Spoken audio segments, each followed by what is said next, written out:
حي على الفلاح.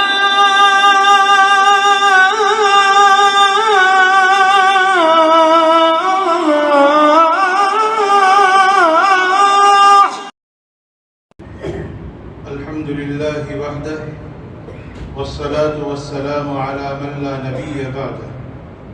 أما بعد، أعوذ بالله من الشيطان الرجيم. بسم الله الرحمن الرحيم. يا أيها الذين آمنوا استعينوا بالصبر والصلاة إن الله مع الصابرين. ولا تقولوا لمن يقتل في سبيل الله أموات بل أحياء ولكن لا تشكرون. عن أبي هريرة رضي الله تعالى عنه قال: قال رسول الله صلى الله عليه وسلم: من أحب الحسن والحسين فقد أحبني ومن أبغضهما فقد أبغضني، أو كما قال عليه الصلاة والسلام. قابل احترام بزرگوں اور دوستوں، ہم لوگ حرمت اور عظمت والے مہینے محرم سے گزر رہے ہیں. اس ماہ محرم کو اللہ رب العزت نے بقیہ مہینوں پر فضیلت عطا فرمائی ہے. اللہ رب العزت نے سال کے 12 مہینوں میں جن 4 مہینوں کو حرمت اور عظمت والا بنایا ہے، ان 4 مہینوں میں ایک مہینہ یہ محرم کا مہینہ بھی ہے.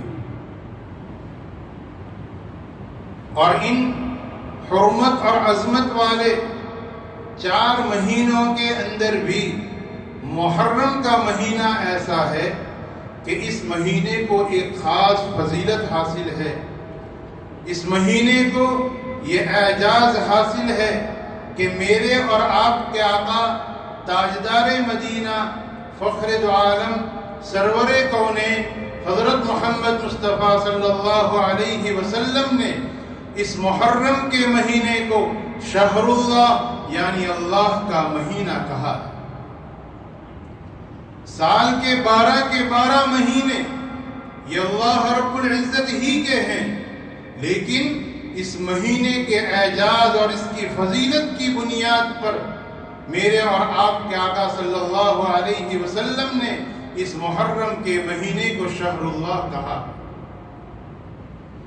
شریعت مطہرہ نے ہمیں اس ماہ مبارک کی قدردانی کی تعلیم دی ہے.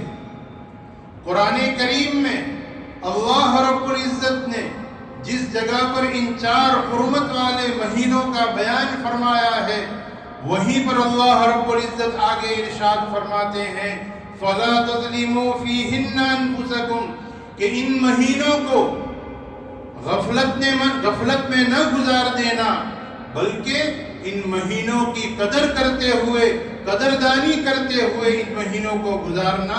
تو ہماری شریعت نے ہمیں اس ماہ محرم کی قدردانی کا حکم دیا ہے. اور میرے اور آپ کے آقا صلی اللہ علیہ وسلم نے ہمیں اس ماہ مبارک کی قدر کس طرح کرنی چاہیے، اس ماہ مبارک کی قدر کرتے ہوئے ہمیں کیا اعمال کرنے چاہیے، اس کی تعلیم ہمارے آقا صلی اللہ علیہ وسلم نے ہمیں دی. آپ کی تعلیمات کے مطابق اس ماہ مبارک میں کرنے کا سب سے پہلا کام وہ کام یہ ہے کہ اللہ کے رسول صلی اللہ علیہ وسلم نے ارشاد فرمایا: افضل الصیام بعد رمضان شہر اللہ المحرم، کہ رمضان کے بعد اللہ رب العزت کو محبوب اگر کسی دن کے روزے ہیں تو وہ محرم کے مہینے کے روزے ہیں، کہ اس ماہ محرم کا ہر روزہ اللہ رب العزت کو رمضان کے روزوں کے بعد محبوب ہے. اس حدیث سے پتہ چلا کہ پہلا کام یہ ہے کہ اس ماہ مبارک کو روزے کے ساتھ گزارا جائے. جتنی ہماری طاقت ہو، جتنا ہمارے بس میں ہو، اتنا اس مہینے کے اندر روزہ رکھا جائے. میرے اور آپ کے آقا صلی اللہ علیہ وسلم نے اس محرم کے مہینے کے روزے کی فضیلت کو بیان فرماتے ہوئے یوں ارشاد فرمایا کہ اس مہینے کا ایک روزہ 30 روزوں کے برابر ہے، یعنی اگر کوئی ایک دن کا روزہ رکھتا ہے اللہ رب العزت اسے 30 روزوں کا ثواب دیتے ہیں۔ تو پہلا کام پتہ چلا کہ کثرت سے اس مہینے میں روزے رکھنے چاہیے۔ ہمارے آقا صلی اللہ علیہ وسلم نے اس ماہ مبارک کے متعلق ہمیں جو دوسری چیز تعلیم فرمائی وہ یہ ہے کہ اس مہینے کی 10ویں تاریخ جسے ہم عاشورہ کا دن کہتے ہیں، جیسا کہ آج کا دن ہے 10ویں محرم کا دن، کہ اس دن کے روزے کا اللہ کے رسول صلی اللہ علیہ وسلم نے خصوصیت کے ساتھ اہتمام فرمایا ہے اور امت کو اس کے روزے کی تعلیم دی ہے۔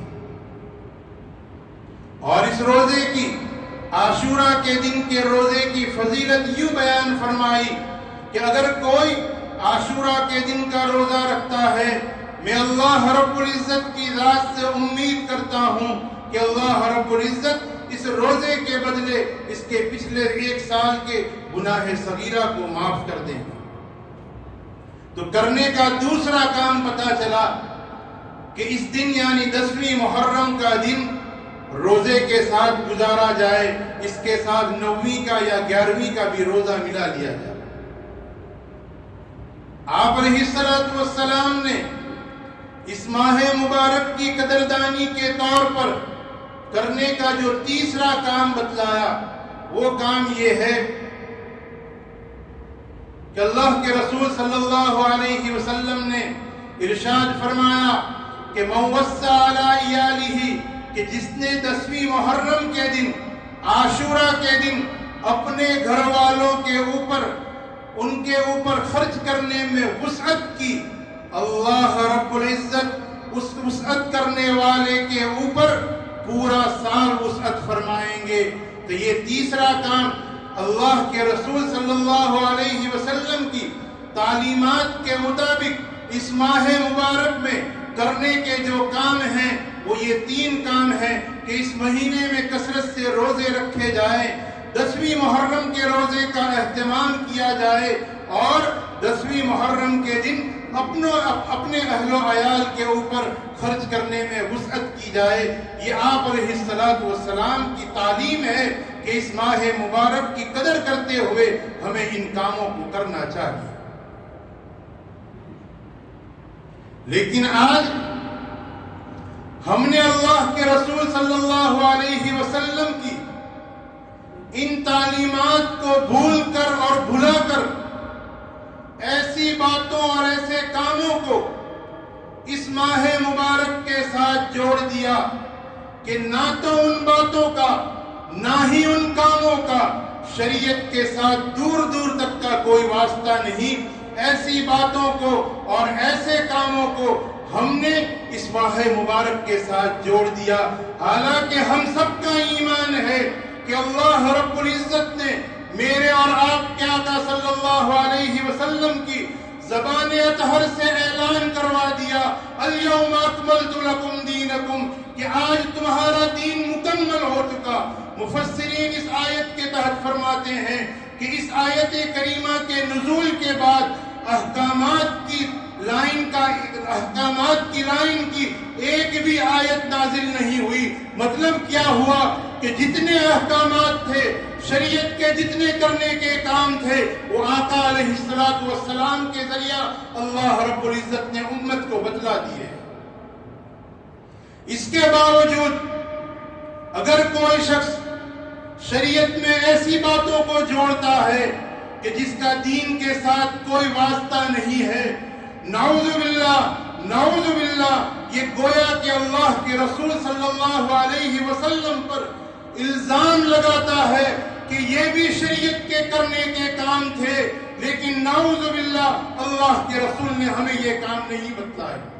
ارے میرے آقا نے تو ہمیں استنجا کرنے تک کا طریقہ بتلا دیا۔ کہاں ممکن ہے کہ ایسی بڑی بڑی چیزیں، ایسے بڑے بڑے احکامات اللہ کے رسول صلی اللہ علیہ وسلم ہمیں پہنچانے سے بھول جائیں یا چھوڑ دیں۔ اور ہم نے ان کاموں کو بہت ہی خوبصورت عنوان اور بہت ہی خوبصورت ٹائٹل دے دیا کہ ہم یہ کام حضرت حسین رضی اللہ تعالیٰ عنہ کی محبت میں کرتے ہیں۔ ارے حضرت حسین رضی اللہ تعالیٰ عنہ سے محبت ہمارے آقا صلی اللہ علیہ وسلم نے جس انداز میں کر کے دکھلا دی، اس کی مثال دنیا میں اور نہیں ہو سکتی۔ ہمارے آقا ہمارے آقا صلی اللہ علیہ وسلم منبر پر کھڑے ہو کر خطبہ ارشاد فرما رہے ہیں۔ درمیانی خطبے میں حضرت حسنین، حضرت حسن اور حضرت حسین رضی اللہ تعالیٰ عنہ جو کہ ابھی بچے ہیں، مسجد میں داخل ہوتے ہیں، لیکن بچے ہیں جس کی وجہ سے وہ چلتے ہیں اور پھر گر جاتے ہیں، دوبارہ کھڑے ہو کر پھر چلنا شروع کرتے ہیں۔ میرے اور آپ کے آقا صلی اللہ علیہ وسلم کی ان حسنین سے محبت کا تو ہم اندازہ لگائیں۔ آقا علیہ السلام نے خطبہ چھوڑ دیا، منبر سے اترے، حسنین کو، حضرت حسن کو اور حضرت حسین کو اٹھا کر لے کر آئے، اپنے سامنے بٹھایا اور اس کے بعد دوبارہ آپ نے خطبہ شروع کیا۔ حضرت حسن اور حضرت حسین کی محبت آقا علیہ السلام کو کتنی ہوگی کہ آقا علیہ السلام نے حدیث میں یوں ارشاد فرما دیا، من احب الحسن والحسین فقد احبنی، کہ جس نے حضرت حسن سے اور جس نے حضرت حسین سے محبت کی، اس نے گویا کہ مجھ سے یعنی محمد الرسول اللہ صلی اللہ علیہ وسلم سے محبت کی۔ اور آگے فرمایا ومن ابغضہما فقد ابغضنی، اور جس نے ان حضرات حسنین سے دشمنی کی، انہوں نے مجھ سے دشمنی کی، یعنی محمد الرسول اللہ سے دشمنی کی۔ کون ایمان والا ہوگا کہ جس کے دل میں حضرت حسین کی، حضرت حسن کی، اہل بیت کی محبت نہیں ہوگی؟ ہمارا تو ایمان ہے کہ حضرات حسنین کی محبت کے بغیر، حضرت حسن کی محبت کے بغیر، حضرت حسین کی محبت کے بغیر، اہل بیت کی محبت کے بغیر ہمارا ایمان مکمل ہو ہی نہیں سکتا۔ اگر کسی کے دل میں حضرات حسنین کی یا اہل بیت کی محبت میں دل میں محبت کی کمی ہے، اس کے ایمان میں کمی ہے۔ ان کی محبت کے بغیر ہمارا ایمان ممکن نہیں ہے۔ اگر ان کی محبت سے جوڑ کر بھی اگر کوئی کام کرنے کا ہوتا تو میرے اور آپ کے آقا صلی اللہ علیہ وسلم کیا ہمیں نہ بتلاتے؟ لیکن آپ علیہ السلام نے حضرت حسنین سے محبت کر کے دکھلا دیا، امت کو محبت کی تعلیم دے دی، بلکہ یہاں تک کی تعلیم دے دی۔ حضرت حسین رضی اللہ تعالیٰ عنہ کی محبت تو اتنی اونچی محبت ہے کہ اگر کسی کو نصیب ہو جائے اس کا بیڑا پار ہو جائے، اس لیے کہ اللہ کے رسول صلی اللہ علیہ وسلم نے ایک مرتبہ دعا فرمائی، اللہم انی احبہما، کہ اللہ مجھے ان حسن اور حسین سے، ان حسنین سے محبت ہے، فاحبہما، یا اللہ آپ بھی ان سے محبت فرمائیے۔ اور آگے کا جملہ سنیں، اللہ کے رسول صلی اللہ علیہ وسلم نے فرمایا فَأَحِبَّ مَن يُحِبُّهُمَا، اور اے اللہ جو ان سے محبت کرے تو ان سے محبت فرما۔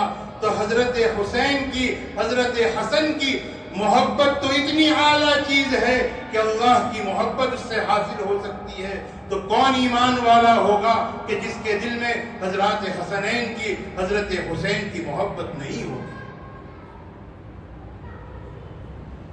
اگر محبت سے جوڑ کر اگر کوئی کام کرنے کا ہوتا تو میرے اور آپ کے آقا صلی اللہ علیہ وسلم ضرور ہمیں تعلیم دے دیتے۔ اگر کوئی یوں کہے کہ یہ سارے کام ہم حضرت حسین رضی اللہ تعالیٰ عنہ کی شہادت پر غم کے طور پر کر رہے ہیں تو شہادت تو کوئی غم کی چیز نہیں، اور اگر شہادت کی وجہ سے بھی اگر یہ کام کرنے کے ہوتے تو میرے اور آپ کے آقا صلی اللہ علیہ وسلم نے جہاں حضرت حسین کی شہادت کی خبر دی، حضرت ام فضل فرماتی ہے رضی اللہ تعالیٰ عنہ کہ ایک مرتبہ میں نے حضرت حسین رضی اللہ تعالیٰ عنہ کو لے جا کر آپ علیہ السلام کی گود میں رکھا۔ آپ علیہ السلام نے حضرت حسین کو اپنی گود میں اٹھایا اور آپ کی آنکھوں سے آنسو جاری ہو گئے۔ ام فضل فرماتی ہیں کہ میں نے پوچھا اللہ کے رسول صلی اللہ علیہ وسلم کیا ہوا، آپ کیوں رو رہے ہیں؟ حضرت ام فضل فرماتی ہیں کہ اللہ کے رسول صلی اللہ علیہ وسلم نے یوں فرمایا کہ ام فضل جبرائیل میرے پاس آئے تھے اور انہوں نے مجھے خبر دی کہ تمہاری امت تمہارے اس نواسے کو شہید کر دے گی، تمہاری امت تمہارے اس نواسے کو شہید کر دے گی۔ جب ہمارے آقا نے پہلے سے بتلا دیا کہ حضرت حسین رضی اللہ تعالیٰ عنہ کی شہادت کا واقعہ پیش آئے گا، اگر اس سے جوڑ کر اگر کوئی کرنے کا کام ہوتا کیا میرے آقا اسے باقی رکھتے؟ واقعہ کربلا کے چشمدید جن کی آنکھوں کے سامنے یہ پورا واقعہ پیش آیا، حضرت زین العابدین حضرت حسین رضی اللہ تعالیٰ عنہ کے بیٹے علی ابن حسین جنہیں ہم زین العابدین کے نام سے جانتے ہیں، اس واقعہ کربلا کے بعد حضرت حسین کی شہادت کے بعد تقریباً 32 یا 34 سال تک آپ زندہ رہے، آپ اس دنیا میں حیات رہے۔ اگر اس واقعے کی وجہ سے بھی کوئی کام کرنے کا ہوتا تو زین العابدین اس کے حقدار تھے کہ وہ ایسے کوئی کام کرتے، لیکن حضرت زین العابدین نے بھی کیا کیا؟ زین العابدین ان کی زندگی تو عبادتوں میں گزری، اگر اس واقعے کی وجہ سے بھی اگر کوئی کام کرنے کا ہوتا تو حضرت زین العابدین اس بات کے حقدار تھے کہ ایسے کاموں کو وہ انجام دیتے۔ اس لیے یہ ماہ مبارک اللہ کی عبادت اور اس کی اطاعت میں گزارنے کا مہینہ ہے، نہ کہ خرافات کی نظر چڑھا دینے کا مہینہ ہے۔ اس لیے ہمیں چاہیے اس مہینے کا اور حضرت حسین کی شہادت کا واقعہ جو پیش آیا اس کا سبق کیا ہے؟ اس کا سبق یہی ہے کہ ہم ہمارے اندر حسینیت کو پیدا کریں، نہ کہ یزیدیت کو پیدا کریں۔ حسینیت کیا ہے؟